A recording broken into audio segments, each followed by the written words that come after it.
Salavi, good morning. You're watching Wake Up Zambia on Prime Television, the rhythm of television.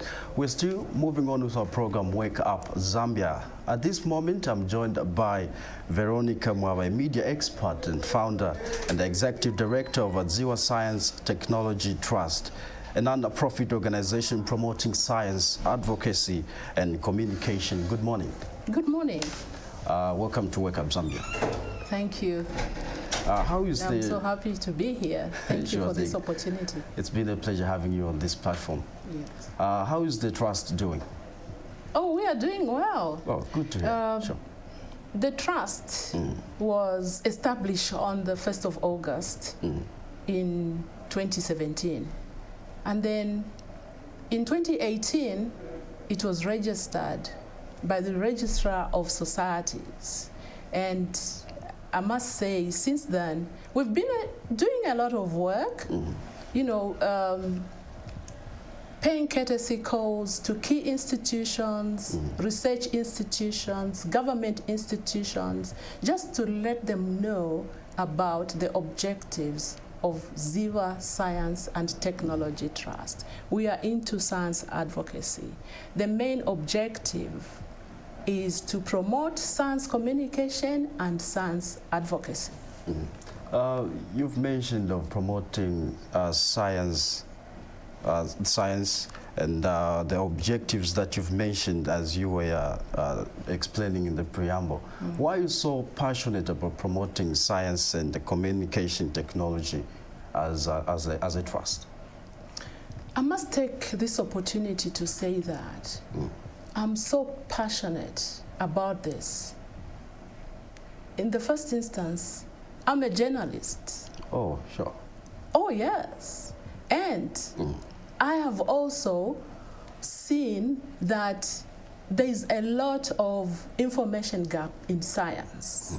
Today, we are overwhelmed with politics. We are overwhelmed with sports, business, entertainment. But issues of science, they don't have a lot of space. The reason is, in my view, some say science is complex. The laypersons cannot understand it. It's not a human interest story.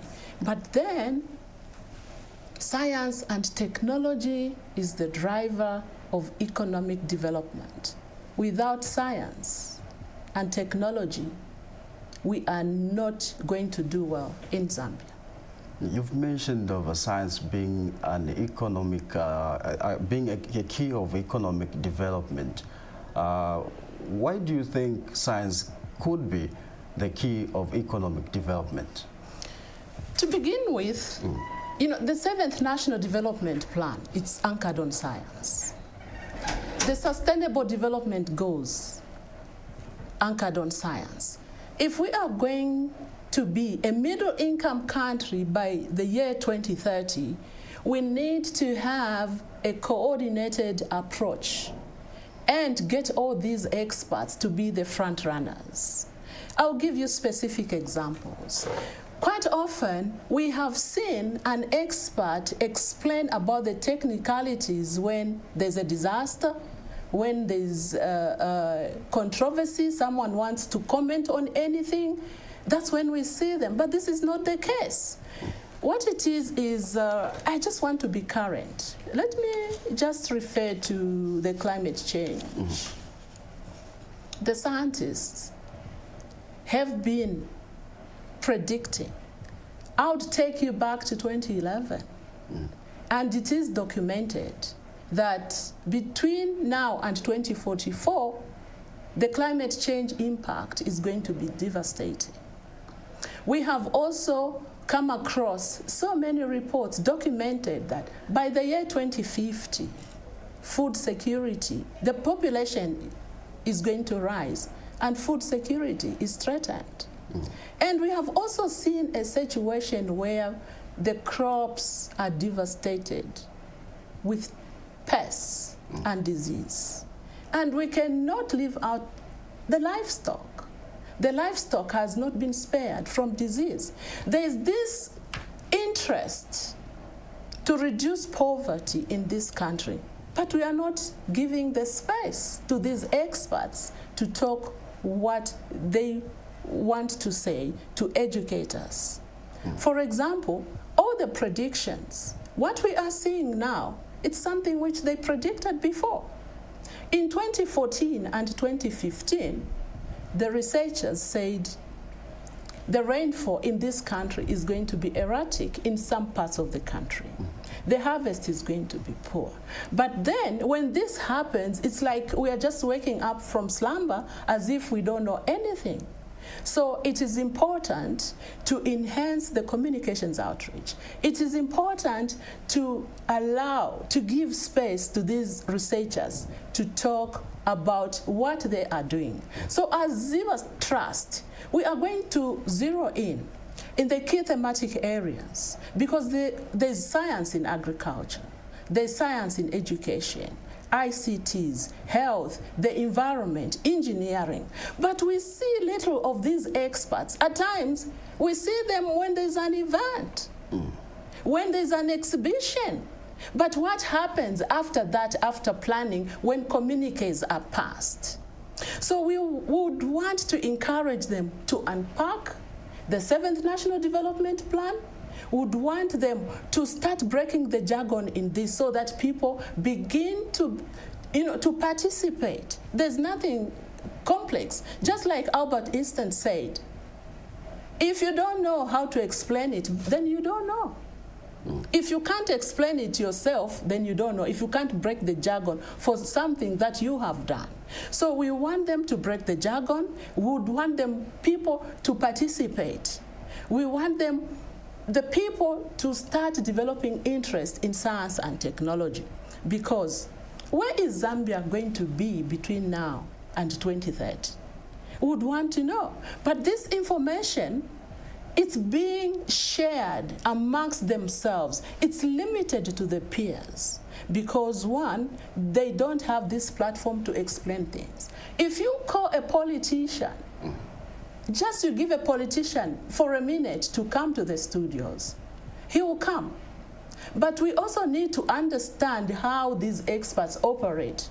You cannot get an expert to comment on anything without giving you the facts. So you will find that in the process, when they want to gather facts, science is a fact because it goes through rigorous tests. Before it goes through rigorous tests until it is scientifically proven that it is a fact. What is tested in Zambia, it has to be tested elsewhere under the same conditions, and the results should be the same.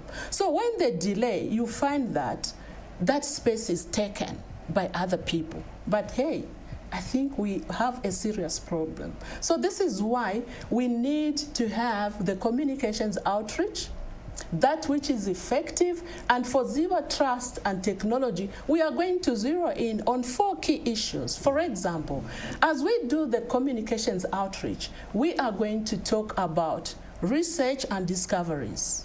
We want them to start breaking the jargon to talk about the policy statement. We would want them to talk about the protocols signed, for example, and where there's controversy. 4 key issues.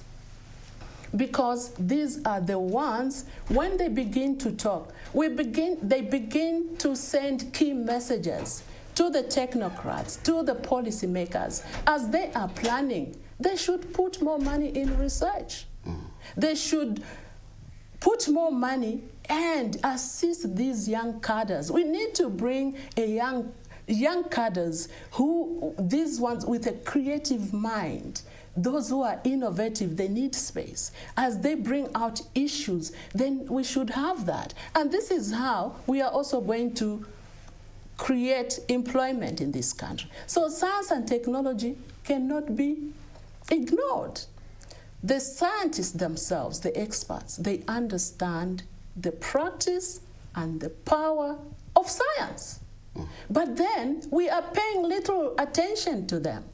And this is the time we need to find ways to have these experts. As I'm speaking to you now, some of the agriculture shows have been cancelled in the districts. The reason which was given is that because of the poor rainfall, the harvest wasn't good. But then, this is a platform where it can be utilized to bring the key actors, the experts, including the upcoming ones, to have forum to educate people so that they understand the impact of climate change. We have no control over it. We don't know whether we are going to have a good harvest next year or the year after. But it's not only agriculture. You talk about jets, for example, the junior engineers, technicians, and scientists. Let's zero in on innovation. How many of those ideas do we see every year at an exhibition? Young people are so brilliant. Zambia has got intelligent young people, but they are losing out on their ideas. The reason is they don't know, they don't have this knowledge on how they should go about it, on the inventions or innovation. When you go, for example, Billy, when you go out in the outskirts, you go up country, and then you find a young person, he has innovated something. You capture that on camera without consulting or without assisting that young person. Or maybe you contact the National Technology Council, for example. That idea, it could be an idea which could take Zambia to the next level. The moment you expose it on television without PACRA getting involved to patent it, you lose the idea. Because this is what mass communication can do. And I can borrow from Boyd Barrett and Chris Newbold, 1995, media approaches. Chris said, mass communication, he related this to a sports field at the Olympics. When you go for Olympics, you have different people there. Some of them are participants, some of them are spectators, some of them will just go there to have fun. But there are those who go to the Olympics to identify talent. And when they capture that, they get that young person, they start negotiating, and then they do whatever, and you find some of them have opportunities to go abroad. The same applies for innovation. When you expose it on television, there are those in the country, there are those who are watching elsewhere, and then they'll just say, oh, that's a good idea. They pick it. And you lose it. You haven't protected it. And yet we have key institutions in Zambia who can help you to do that. And when that idea goes, come 5-6 years down the line, someone will just come and say, hey, Zambia, this is what you should do. And yet that idea came from our backyard. I mean, you lose out. I think it's only necessary that when we start talking about science and technology, we talk about innovation, we educate, people learn how to do this. I mean, innovation, it's gold, it's money. Some people can be rich for life, but then you find some of them are not even educated, but they have the brain. We have to reach out to them. And these are some of the things that we'll be doing. We are going to create awareness as much as we can, and we talk about this. We want them to know. And not leaving out our colleagues, the farmers. When we get the experts, they'll start talking, they educate them. This is the time that they have to educate them now about the good seed. What is it that they need to do? Some of them, they do not have access to television. If you leave that knowledge gap, this is why some people take advantage of that gap and start misinforming people. This is dangerous. Yeah, it is. Out of everything that you said, who are your targeted audience? Which group of people are you targeting as a trust? Our target group is, in the first instance, Ziwa Science and Technology Trust, it's a Zambian idea.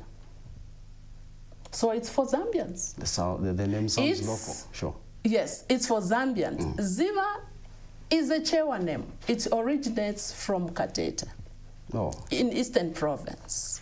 So our target audience, would want to, we are working and collaborating with the key experts in the 6 key thematic areas: agriculture, innovation, education, ICTs, health, and everything. Because these are the experts who have the information. These are the experts, we want them to have the platform so that us, as DISA Trust, we are just conduits through which the information will be disseminated. If they talk about agriculture, it will come from them. And the target group, it's the public, of course. Public engagement is very critical because we would want to see a situation where the targeted audience develop interest in science. When they begin to understand, they can also hold the scientists accountable on the work they do, because they will understand it. But if they don't understand it, it's very difficult. So this is why we are just there to work with the experts. We want them to disseminate this information through science advocacy, because they are going to explain issues based on facts. And this is the platform we are going to give them.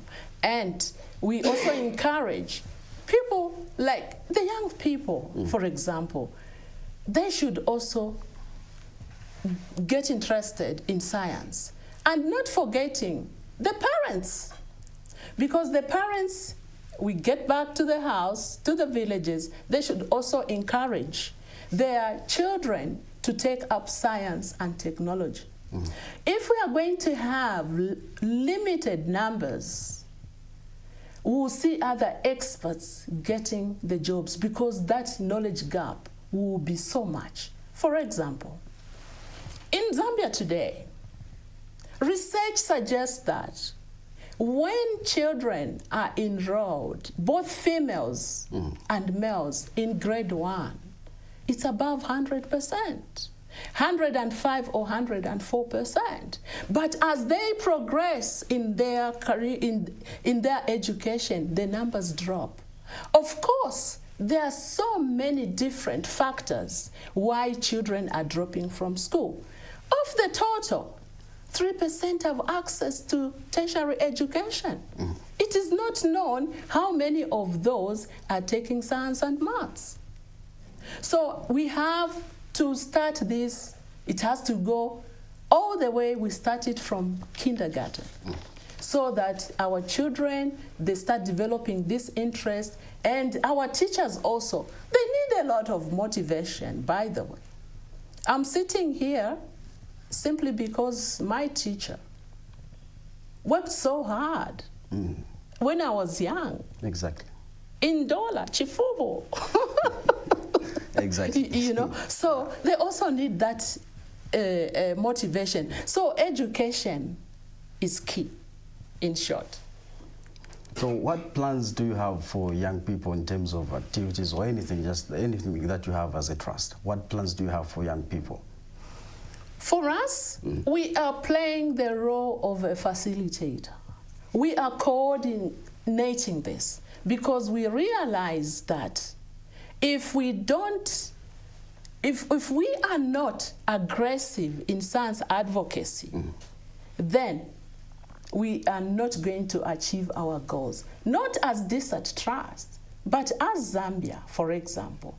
So the plans that we have is that for us as DISA Trust, plans are underway that we have some focal points within the districts. And we are also working with the Chilanga Youth Awake. In fact, it will be Chilanga, it will be a national program, so that all these young people, they start learning about what we are doing, and we link them. The idea is to connect them to the right people. The idea is to connect them to the experts. And then we are also encouraging experts to stand out as role models so that they inspire the young people. And would also want to take this opportunity also to encourage the private sector. We need enhanced collaboration between the government and the private sector. It would be so nice to see the private sector driving the innovations. You see a team of experts from the private sector going to colleges, going to universities, and support what the young people are doing on innovation. By the way, when you invent something, it is not cheap. You can't do it alone. So it is important that when we have these actors, the key stakeholders, they start supporting these young people. Because your project can take 5 or 6 years because they have to research. They have to check your idea. Has it been plagiarized or not? If they check that this is new and you are the first one, let us have a coordinated approach whereby we bring in the key stakeholders, the government, for example. The government has institutions already. We have the National Technology Business Center. We have the National Technology Science Center. We have research institutions. Zambia has experts, I can tell you. It is time that when we do all this, we also come up with an enhanced database to capture what these experts are doing. But today, if you check, you wouldn't even know what other experts did, what the research they have done so many years ago. And yet, it's improving our lives. So when we have all this, everyone will get inspired. And you'll find that when we send key messages, we talk about it. The policymakers, some of them are not scientists. They'll also learn that it is important to put more money in research. They'll also learn that it is important for everyone else to do that, because others can even come up with different ideas to have a fund, for example, to sponsor a young person who has come up with something. But now it's limited. You have 1 or 2 people, they have access to television. But how about that child in the most rural part of Zambia? They have no idea, one, where to take what they have invented. They don't know where PACRA is. They don't know where the National Science Technology Center is. They don't know. I mean, we just have to step up and be aggressive and coordinate such that everyone stands to benefit. I would want, for example, to hear that my own expert in this country, a team of experts, they also fly out to other countries to do the work they do. They can also make money for themselves in consultancy. So this is about the database and everything. So there's so much. It's massive. Sure. This is a massive project. We can't do it as Ziva Science and Technology Trust. Sure. So this is why most of the key stakeholders have come on board. Just before I run out just of my yes, sure. I just want to say that the Ziva Science and Technology Trust has been supported by the Ministry of Higher Education. When this idea was presented to them, they said, wow, this is fantastic. The Ministry of Health have also written to us. We have other key institutions who have done all that. We were also supported by Eden University to launch this product. We were supported by the Madison General to launch the product. We were supported by University of Zambia experts. They also came, and we have just concluded a 5-year strategic plan where all these key institutions came to support us, to validate the thoughts of Ziva Trust. Sure. And it's done. You've talked of having experts in Zambia, and you've also mentioned to say you've received support from the upper hand. What do you think is the reason why government officials, the same people who are giving you the support so you can go ahead with the program, the same people are also doubting the professionalism into our medical experts? The same people whom we are calling as experts, and yet government officials are going out to receive medical treatment. What is your comment on that? I don't think they are doubting the experts. But what is the reason then? I don't think so. It's the communication.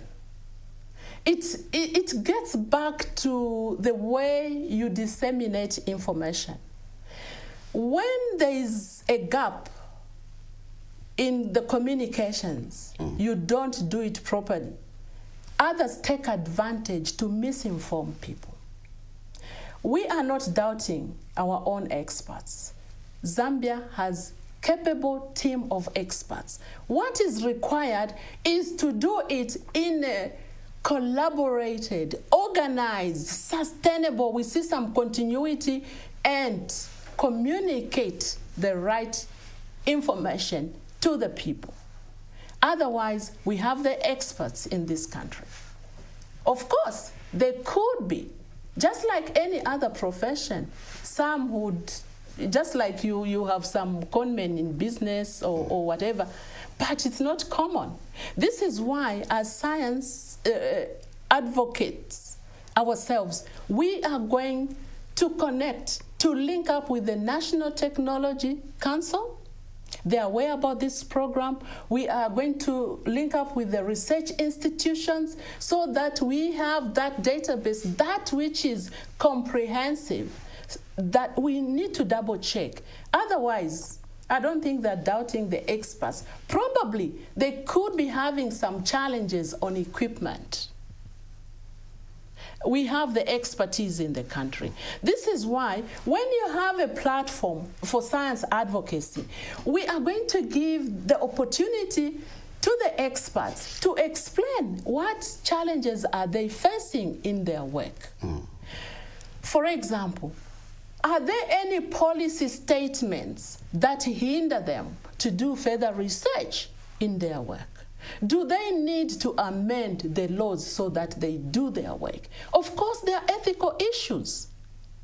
Where there is controversy, the best is to have a forum where you have those who are for and those who are against. Let them deliberate and find some responses, that which is going to take Zambia forward. It's time to have meaningful discussions to take Zambia forward, because now there is no way we are going to rush to converge on this platform simply because you want to have heard, to be heard. That should not be the case. If you want to be heard, if you want to comment or on anything, you can comment based on your expertise. And if you are an engineer, for example, you cannot comment on a vaccine. Let the health expert talk about the vaccine, the benefits of that vaccine, and how it's going to do to the people. So you cannot just keep on talking. This one brings this information, the other one brings that information. It confuses people. Misinformation kills. Misinformation kills. It retards progress. It is retrogressive. So let the experts be the front runners. If there's need to clarify a situation, let it be done amicably and let it be done by other experts. Of course, they can challenge each other, but let it be done timely so that people are not misinformed. Because the danger is on fake news. It runs so fast. You'll find that those who disseminate information on fake news, Billy, they have a resonating voice. They are going to use the powerful equipment such that if I'm cooking in the kitchen. I'm going to drop what I'm doing just to listen to what this person is saying. Thank you so much. So this is why we need to be careful.